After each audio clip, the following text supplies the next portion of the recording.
In MA3 version 2.0, we fulfill a long-time wish now, and we extend the functionality of our special dialogues. So what you can see here is a special dialogue window, and one of the special dialogues we know for a while now, it's the color picker. This is always there, where we can control our color with the different tools in this color picker window.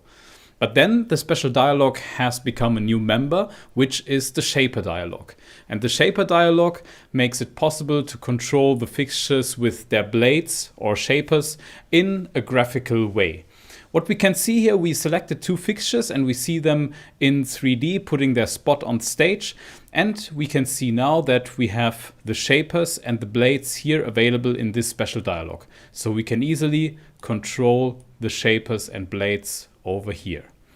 You can see some different tools where you can define the rotation and also the point of view. So the point of view decides where you need to grab the shapers to have the same orientation as you would have to like on your real stage or in 3D. So you can see at the moment blade 3 is controlling the blades at the bottom. So maybe we want to change this rotation a little bit to see now that blade 3 controls the shapers on the bottom, and we have the same orientation in our special dialog window.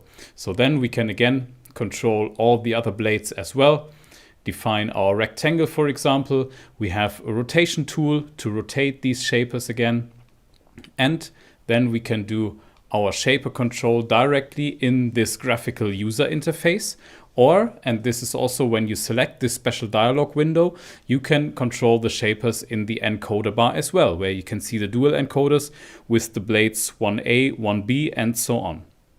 So have a look at the special dialog shapers, which helps you to control the shapers in a very graphical way. Have a look at all the different options and have fun with the programming.